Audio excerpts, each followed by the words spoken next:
special session to extend our emergency flood declaration until August. They also approved our plan to shift $20 million of transportation funds for snow removal, avalanche control, slide mitigation, and other emergency flood impacts. Another $5 million from the general fund to address flood damage to state and local government infrastructure, and up to $5 million from the Department of Public Safety's disaster recovery budget. More funds will become available after the new fiscal year starts in July if needed.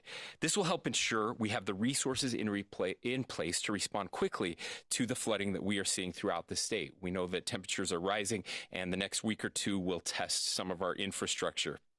In addition to flooding, we're concerned about mudslides and landslides. In 2022, of course, soils were extremely dry and now soaked up from the runoff. But we are seeing these record snowpack levels soaking the ground, leaving little room for additional runoff, which is causing unstable soil conditions in many of our canyons and other places throughout Utah. Utah Geological Survey have been very busy responding to numerous landslides. We've had 2 in Summit County, 1 in Spanish Fork Canyon, 1 in Weber Canyon, and 1 in Morgan County, and are monitoring about 100 landslide-prone areas statewide. Residents can visit floods.utah.gov for the latest information. Also, just a couple other things before we open it up to questions. I'm very pleased that, of course, the upside from our record snowpack is that our reservoirs and other large bodies of water, including the Great Salt Lake, are filling up rapidly. The Great Salt Lake has come up 4.5 feet since hitting a record low in November, and we think it could come up another 1 to 3 feet this year, which is just amazing and really unprecedented. Another big win, though, for the Great Salt Lake. This week, I announced Brian Steed will be joining our team as the new Great Salt Lake Commissioner. Brian is currently serving as Executive Director of the Janet Quinney Lawson Institute for Land, Water, and Air at Utah State University and co-chair of the Great Salt Lake Strike Team. He formerly was part of my cabinet as Executive Director of the Department of Natural Resources. With Brian at the helm and an unbelievable water year, the Great Salt Lake will not only survive, but will thrive for decades to come.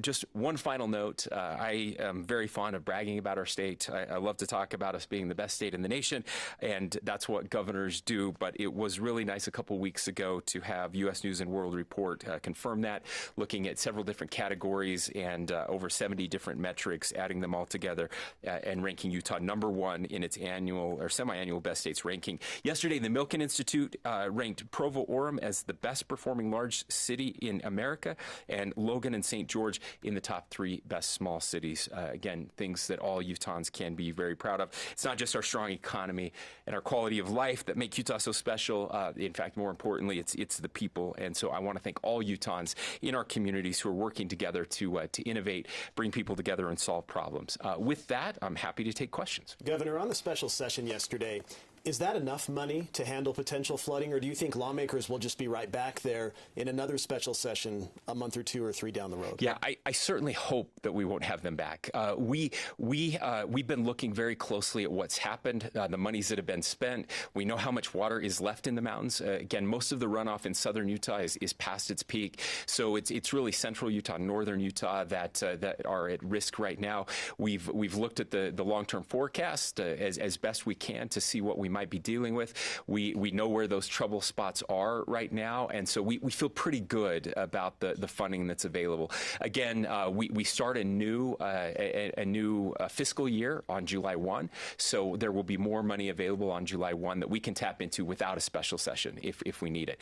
And so there's a reason that we asked for that amount and that was approved. All of our emergency managers from across the state, we've taken input from them as well, so we feel pretty good about where we are. Remember, we started with $5 million already, and so this is in addition to that, and I'm hopeful that will be sufficient. Governor, you mentioned Brian Steed's appointment, working with the Great Salt Lake Collaborative. We looked at lakes in California on the other side of the Great Basin that have much simpler water pictures. The Great Salt Lake has such a web of intersecting interests, and so many people with water rights, so many water districts.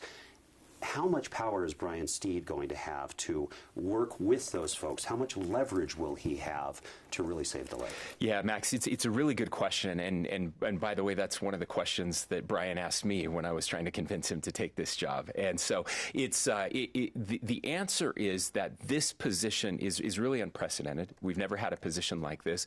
And to make sure that this would not just be kind of a figurehead position, in developing the legislation, working with the Speaker and the President and members of the legislature, we actually gave this position a lot of authority, not just to work with, but to really bring all of my cabinet members together, all of those different areas, as well as the water managers across the state, so that everyone is represented at the table.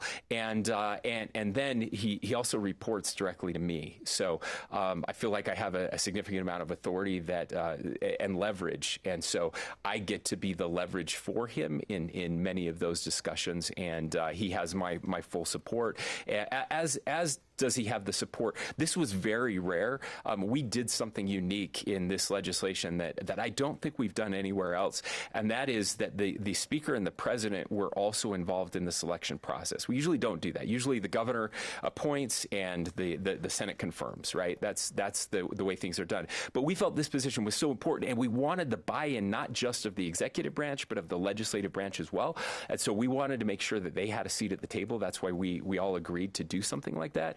And so it was a unanimous decision, the Speaker and President as well. So Brian gets to walk into a room now with the full backing of legislative leadership as well as the executive branch. And that's a pretty big deal. Great question. Governor, let's talk about gas. We've seen an increase in the prices. Is this something that concerns you? Is there anything to do about it? Yeah. Thank you, Angel. It is something that concerns me. I'm very worried about rising gas prices. Sadly, there's not much that we can do about that in state government. We have a limited amount of refining capacity in our state. Those refineries are running at their full potential. So they are producing as much gasoline as they can possibly produce right now. And it is not enough for the entire state of Utah, which means that we need to bring gasoline in from other places, and that adds to the expense of that. One of the downsides of having the best economy in the nation is that sometimes things like gasoline are a little more expensive. Now, I'm hopeful that over the course of the next several years, we can increase refining capacity in the state. Those are certainly conversations that we've been having. Building refineries is incredibly expensive, and they're because of the current federal administration's position on oil and gas development and things like refineries. The market is very hesitant to put a lot of money into new refineries that might not be successful for 20 or 30 years. And so getting those mixed signals from an administration that is not supportive of oil and gas development in our country makes it a little harder to get people to invest in major infrastructure processes like that. But those are conversations that I know have been had and will continue to have in the future.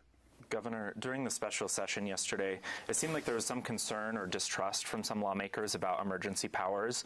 I wonder if you could describe your relationship between your office and the legislative branch and your thoughts on some of those efforts to maybe rein in the emergency declaration. Yeah, I don't think one or two lawmakers should be taken as any sort of sign of anything. Yeah, I think you'll notice that despite a couple amendments that failed miserably, the actual extension was passed unanimously. That says more about one or two lawmakers than it does about any relationship that we have. We have an incredible, in fact, I don't think we've ever had a better relationship with the legislature writ large, giving us the longer extension that was needed. I think speaks to the trust that the legislature does have with the executive branch. We've been able to prove that. There was one addition that we would have a 30-day reporting requirement, which they asked if that was okay, and I said yes. In fact, we were planning on doing 15-day reporting requirements. So 30's fine with us. It's really important that we communicate with each other, and we've tried to do a better job of that, certainly over the past couple years. And I think if to a legislator, if you were to ask them about our relationship and our communication back and forth with them, because again, I just want to point out, emergency powers are legislative powers that have been delegated to the executive branch. That's really important to know. It is me using their power, and I appreciate that ability, but there's also a huge responsibility that comes anytime an executive is exercising legislative powers. It should be very rare, and it should only be used in true emergencies. And this is a true emergency, as anybody that lives among our waterways would tell you. Good morning, Governor.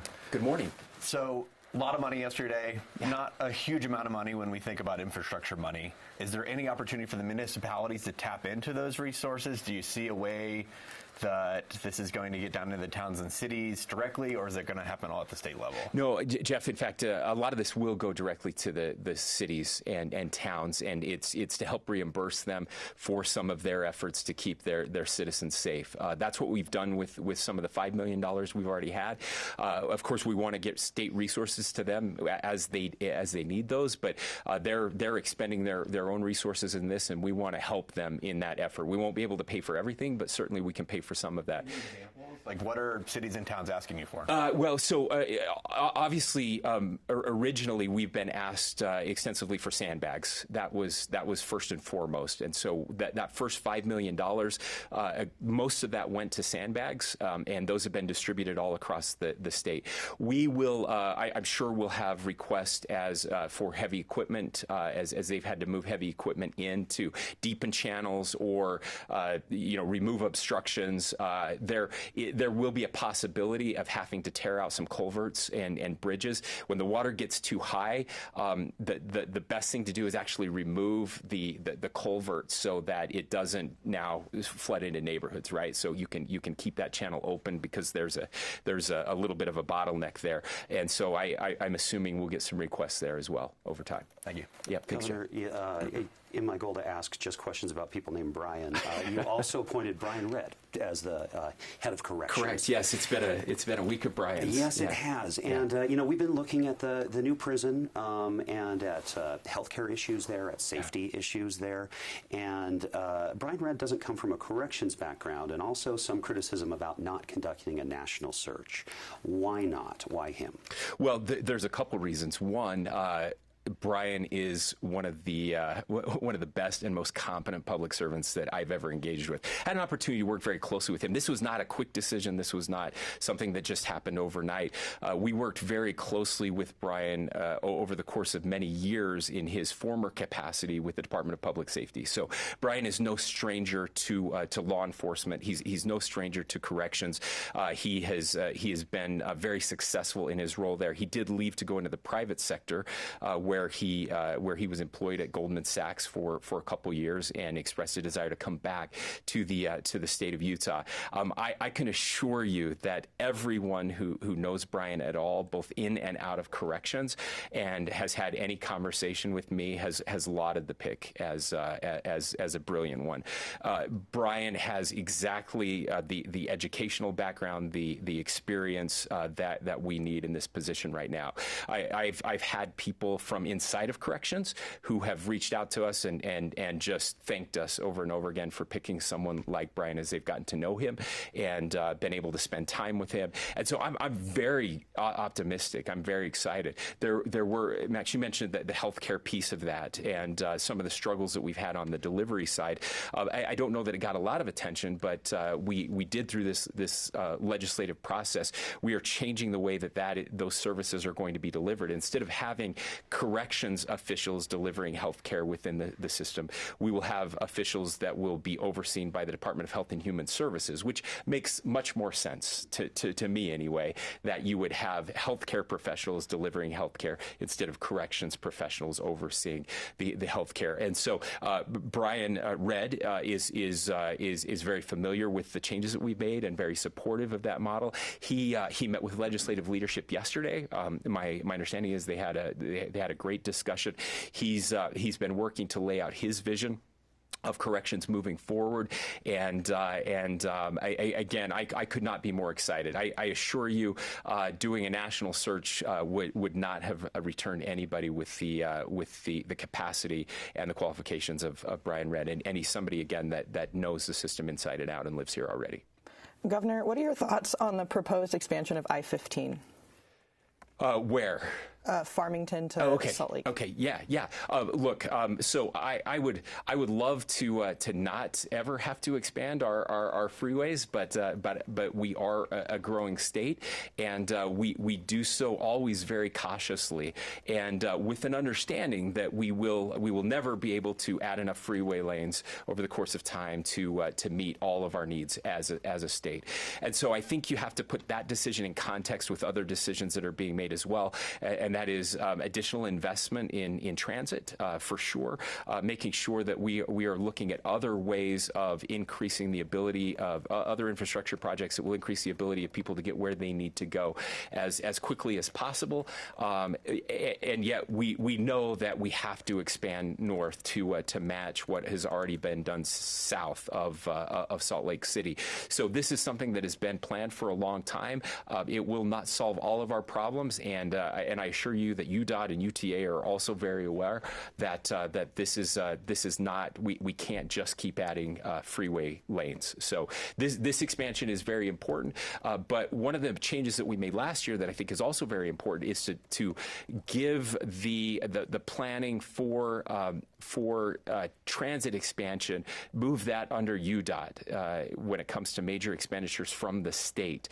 Those two things historically have never been done together. It was transit kind of doing their thing and the Department of Transportation doing their thing.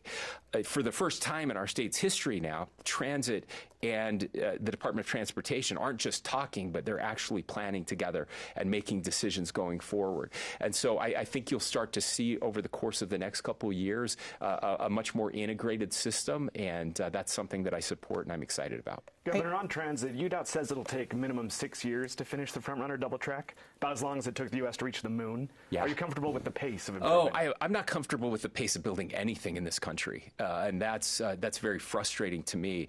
That's not a function of UDOT or UTA. That's a function of the just arcane and Byzantine processes that we have to go through to build things in this state. Some of those are local issues for sure. Many of them are not, and because there's a federal funding component to some of this, there are lots of federal permitting laws that we have to go through that just add time and expense to any big projects that we take. I can tell you that this is something that I brought up personally with the president. He agrees with us on this one. It's something we've met. Actually, I formed a working group, a task force of governors, a bipartisan group of governors across the nation. Governor Edwards in Louisiana is my co-chair. Democrats and Republicans working together on trying to find ways. So Governor Stitt in Oklahoma, Governor Pritzker in Chicago, a bunch of us working together to try to do more of this. We've been reaching out to Congress as well. Again, the administration. Just yesterday, we met with Mitch Landrieu with the White House, expressing our concerns and our encouragement to work on some permitting reform and some changes to federal law that will allow us to build things much more quickly. They all agree. All of this infrastructure money that Congress just passed and that the president signed into law that he's touting and is very proud of, and yet none of this is going to get built for decades if we don't make some of these changes. And I think they understand that. I've been told, it's been reported, I think the Wall Street Journal reported this, that as part of the debt ceiling discussions, there are some discussions about compromise over permitting reform.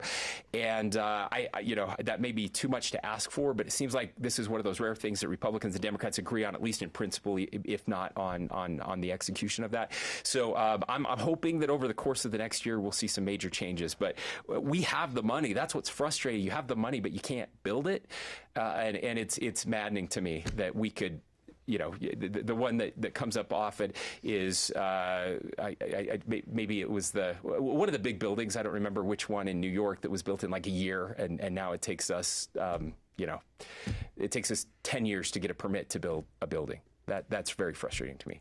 Governor, with the Utah Geological Survey yesterday, they presented to lawmakers, and the director of the survey said the legislature needs to give municipalities more teeth to say no to developers when it comes to landslides and mudslides, because they say that too many homes are being built in areas that are too prone to landslides. Do you agree the legislature needs to give municipalities more teeth to say no to developers? Well, it's certainly worth looking at, and I've had some conversations with the mayor of Draper, where we had obviously one of those areas that slid, and talked about how their hands may have been tied in that. We're still trying to find this balance of making sure that municipalities aren't just saying no to everything, because that's led to the rising price of housing in the state, but making sure they're also not saying yes to development in very dangerous places. And so I think we can rebalance that piece as well. And I've expressed an interest in exploring that, making sure that we are doing enough in those areas that could cause problems, as we saw in that tragedy. Governor, Utah sports fans are upset that San Antonio got another #1 draft pick and Utah stayed at 9th. But we're in a strange situation where Salt Lake City or Utah may be in line to get an MLB team and a hockey team, an NHL team, possibly the Coyotes from Phoenix. What do you think about that? Have you been talking with not just Ryan Smith, but with people in those leagues about those possibilities? Yeah. So what do I think about it? I'm incredibly excited. It's something that many of us, as a self-described sports fan myself, feel very strongly about getting these opportunities here. I think it's good for just the fabric of our communities. I think it's good for the economy of our communities, and I just think it's good for the soul. Baseball is good for the soul. Hockey's fun. I think I think these are wonderful opportunities, and I'm grateful that we have people like the Smiths and like the Millers who are pursuing these opportunities. I couldn't think of better ambassadors for our state than Ashley and Ryan Smith, than Gail Miller and her family, and very excited. We have had some conversations over the past couple years with both of those groups of ownership about what they're hopeful for and what they're looking towards. Those are high-level discussions. I haven't been involved in any of the negotiations for those teams, and so I certainly can't speak to that. But what I can say is that just being in the mix is incredible. I think it speaks to the growth that we've had and the success that we've had as a state, and the way that the rest of the nation views us now versus maybe the way they viewed us 20 years ago. That has definitely changed. We are not a smaller state anymore. We are firmly in that middle tier of states, and from an economic perspective, from just a public relations perspective, Utah has seen much differently than it has been in the past, and that's good news for us. I do think that both of those opportunities, I don't think it's just PR. I don't think it's just kind of a wish. I think there's actual substance behind both of those, and so we'll see. It doesn't mean they'll happen. It's possible that neither of them happen, but I would say it's more likely than not that we get at least one, if not both of those, over the course of the next few years. If they said, Governor, you get the power to choose the team name for an MLB team in Utah, what do they call it? That will never happen. So I'm not worried about it. I'm not good on the creative side of things. I'm more good on the execution side of things. So I will definitely let someone else figure that piece out. But there have been lots of names that are out there, and I'm just honestly, I'm giddy that we're even having these discussions.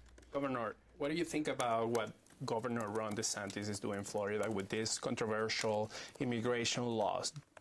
Do you agree? You don't agree? Do you see that happening here in Utah at some point or not? Sure. So I'm maybe not as familiar with the exact changes that you're referring to, but what I can say from an immigration standpoint, and I've been very outspoken on this since before I was governor, and that has continued, and that is that we absolutely have to do more to secure the border. First and foremost, that is critical. We live in an ordered society, a society of laws, and that piece matters. And I think this administration has done a terrible job of enforcing border security, but so have lots of administrations. I mean, Congress has abdicated their responsibility around immigration for the last 40 years. They've punted every time. So it's hard to blame any single administration when really this problem lies at the feet of Congress. At the same time, one of the ways to help the immigration problem at the border is to fix legal immigration. I've also been as passionate about that piece as well. We do need more immigrants in our country. We have so many job openings right now in the state of Utah and in other places that cannot be filled. It's actually hurting our economy that we can't have good people that want to live here come in here. And in fact, when you have a broken immigration system, it ends up pushing people to go through the back door instead of the front door, and to go through the wrong ways instead of the right ways.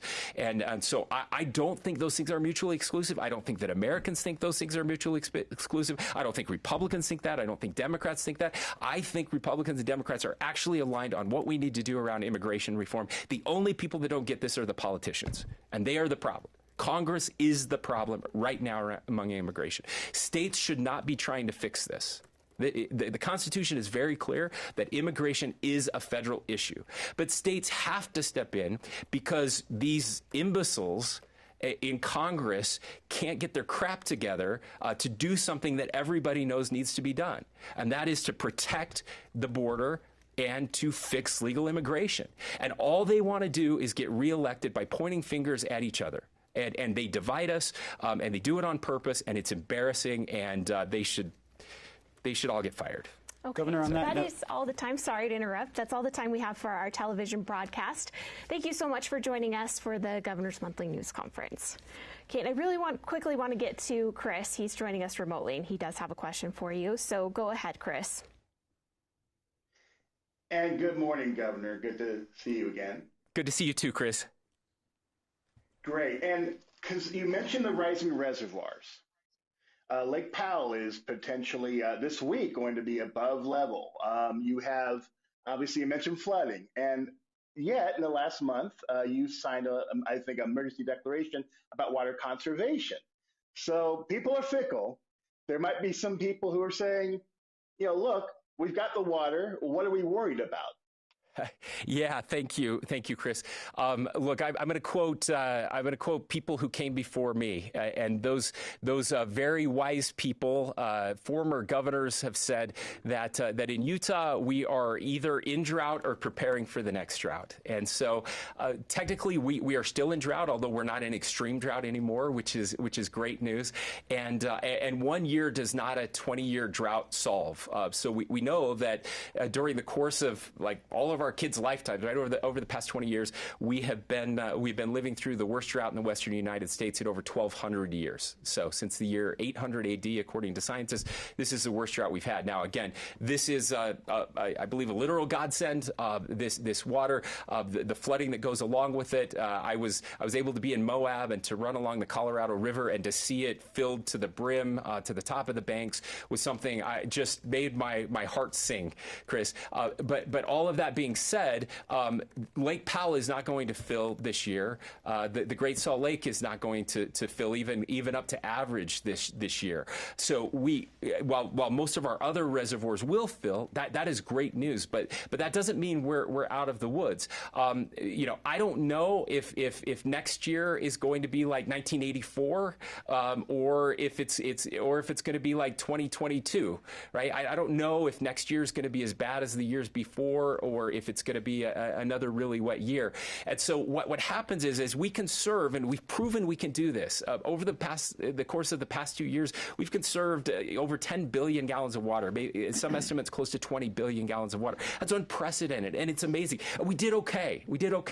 And so what I'm saying is, let's do more of that to make sure that at the end of this year, our reservoirs aren't below 50%, but that at the end of this year, our reservoirs are above 60% in case we have another dry year next year. And if we don't have another dry year next year, then all that extra water gets to go to places like the Great Salt Lake, and all that extra water gets to go to places like Lake Powell, and that's going to make a huge difference. And so let's just be smart about it. Just there are wise scriptures that talk about saving for a rainy day, making sure that we're not expending everything we have in the moment.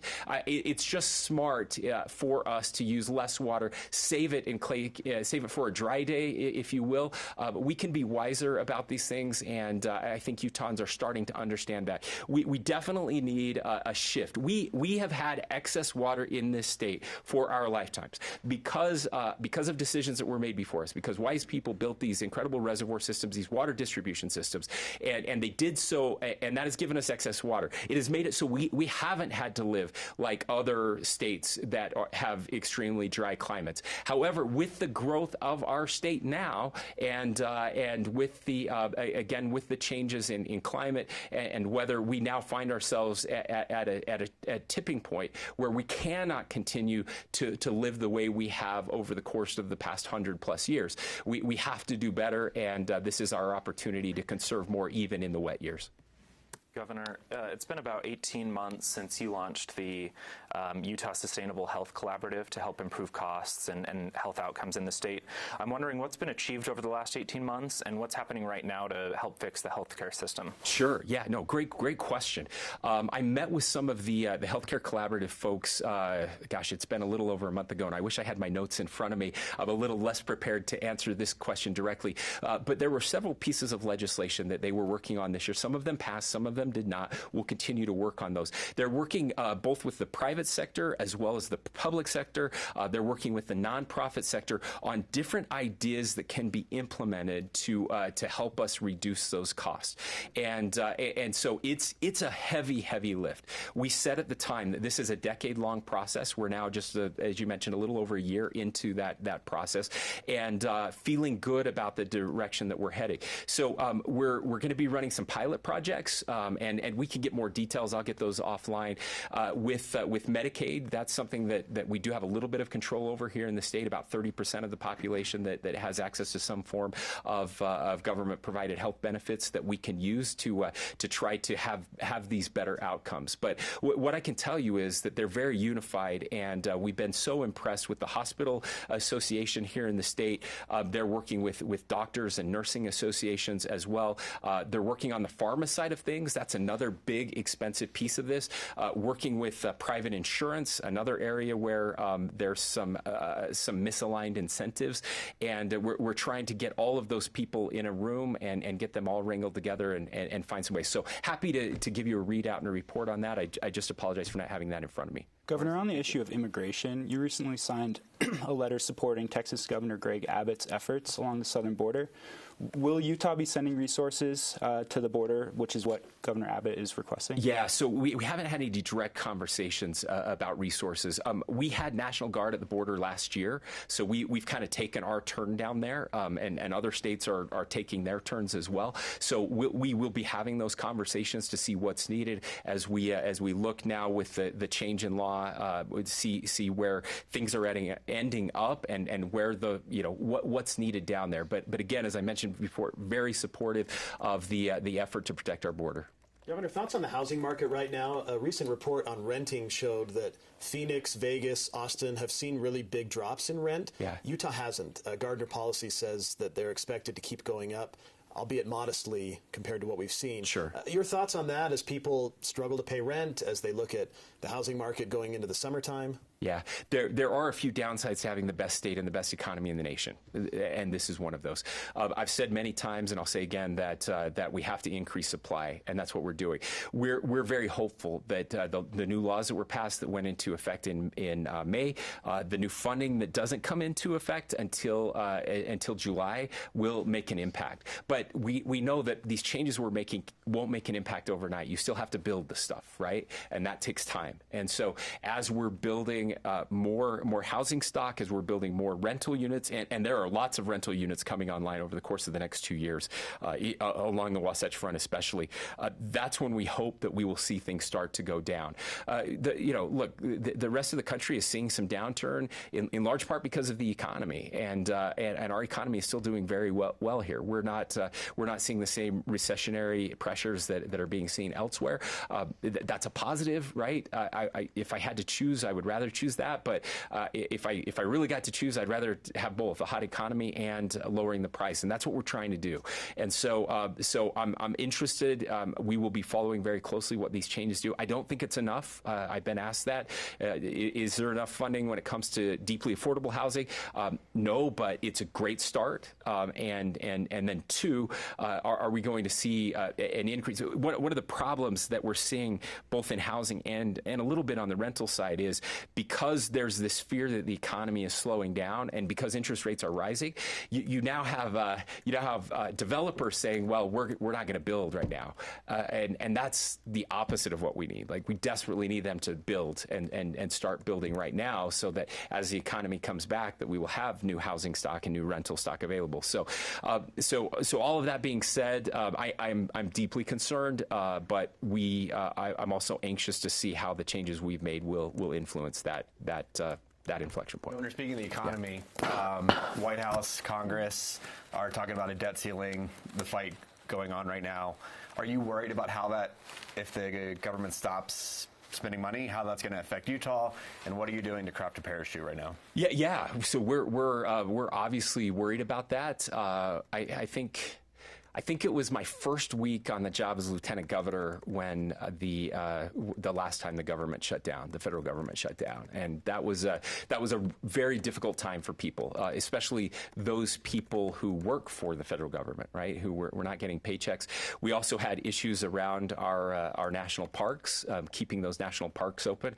If you'll remember, at the time, Utah actually paid, first of its kind in the history of the country, Governor Herbert, in negotiation with the Obama administration at the time, was able to negotiate the ability to keep those parks open, and Utah paid for it. We spent over $1 million in Utah taxpayer funds to keep those open, and we never got paid back from the federal government. We went back and tried to get that money back. By the way, the federal government kept the receipts of people who paid to get into the parks during that time, but didn't reimburse us for paying the employees who kept the parks open.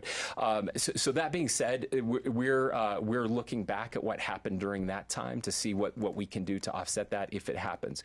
I'm very hopeful that will not be the case, and you will hear we've put out joint statements before as the vice chair of the National Governors Association, together with my chair, Governor Phil Murphy in New Jersey. We've put out several statements pushing both the administration and Congress to figure this out and fix it. It seems like the lowest of bars for a very dysfunctional federal government, just to keep the rational human beings sitting down and coming to an agreement. It's compromise, right? The president absolutely has to give on cutting back on some federal expenditures. He just has to. This idea of a clean debt ceiling increases, it's not going to happen, and I hope he knows that. I think he knows that.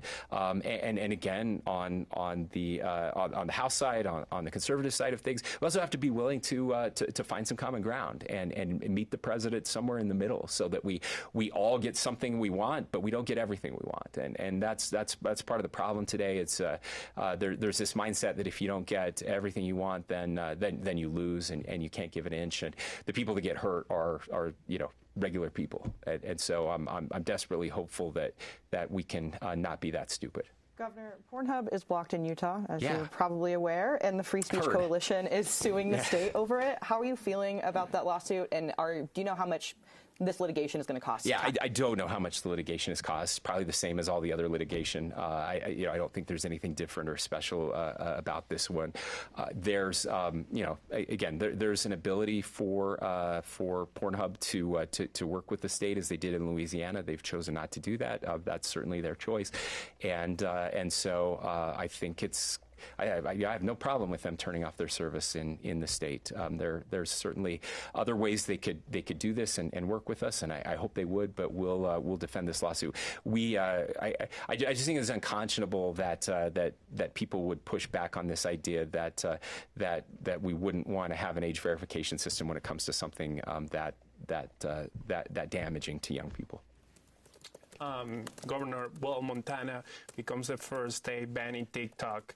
How do you feel about that? Would you like that happen here as well in Utah at some point? Yeah. So, we've talked a lot about social media companies and the issues there. Of course, we've passed significant social media legislation that we'll be implementing over the course of the next year. Lots of states are following Utah and doing more there. TikTok is a different kind of animal altogether. And so I applaud Governor Gianforte and the work that's being done there in Montana on TikTok.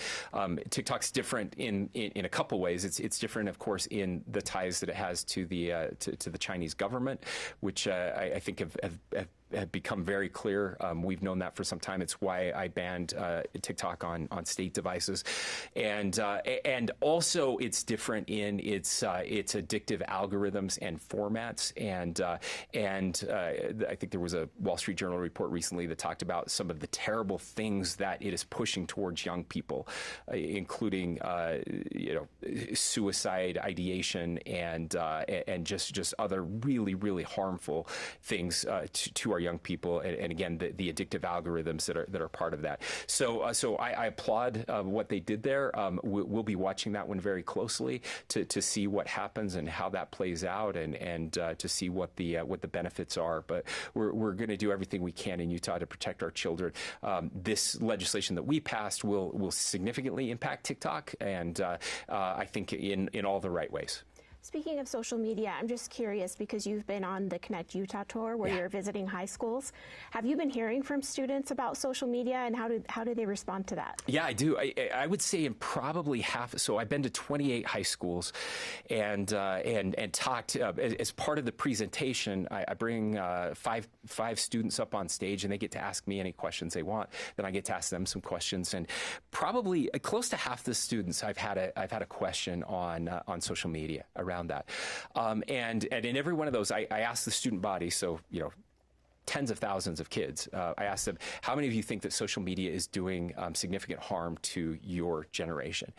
And it's like 100 to 1, yes. I mean, there are very few hands that say no. It's almost ubiquitous, yes.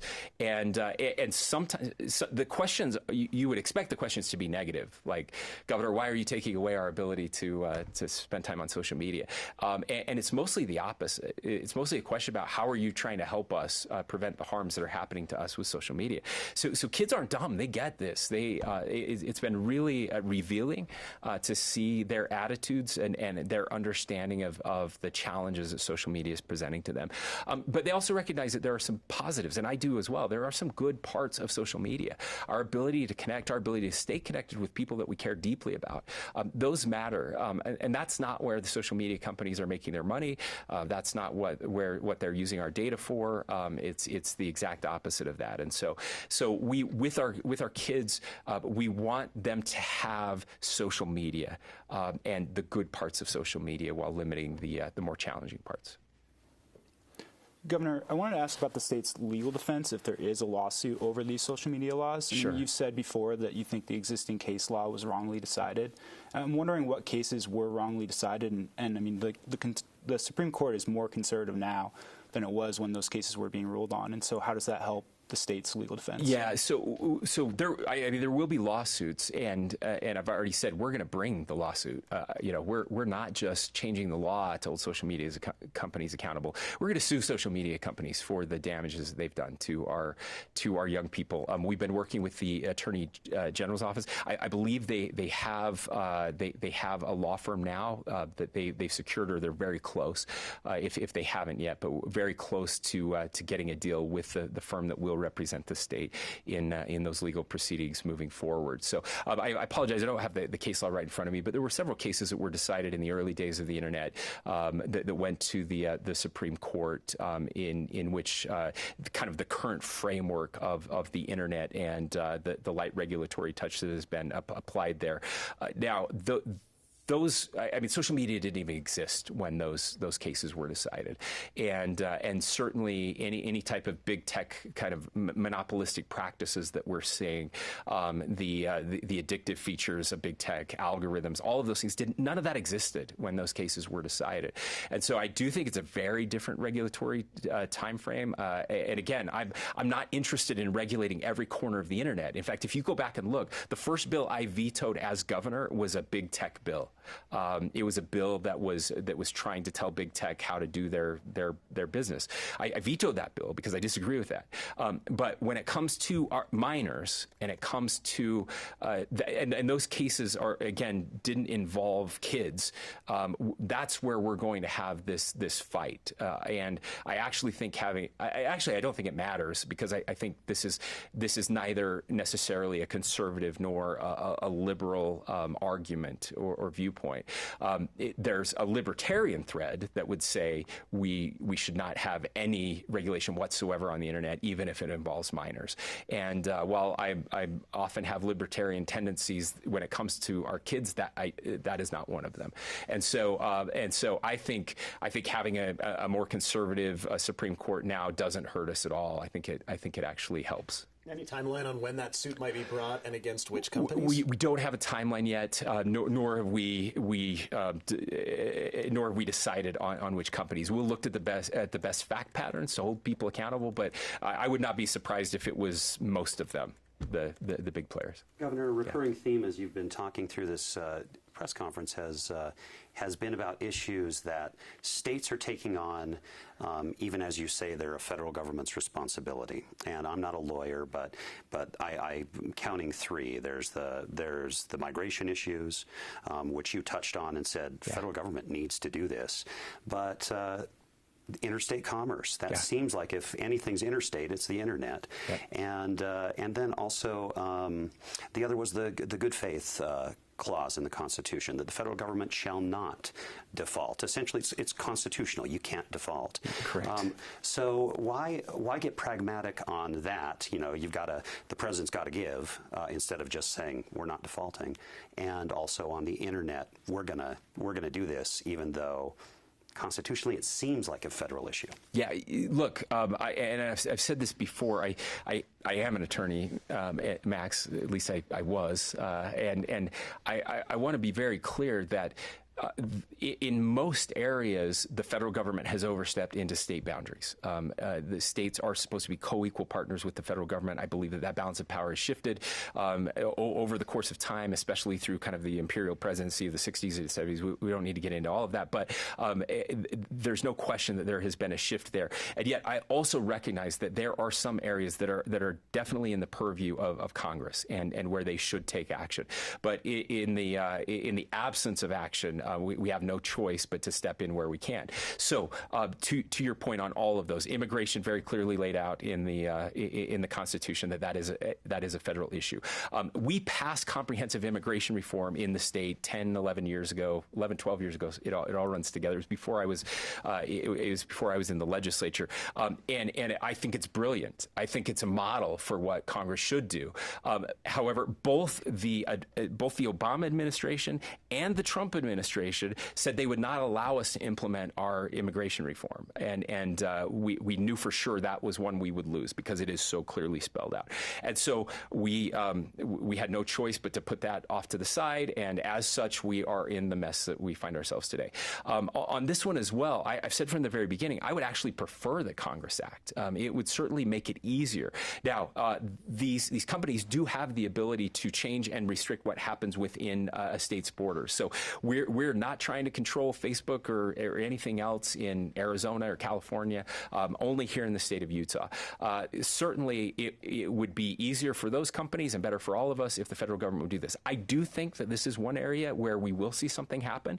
I'm very optimistic. I rarely am with Congress, but this is one area where I am optimistic because we have seen people like Congressman Curtis and others. Congressman Stewart. Chris Stewart has been working on this even more.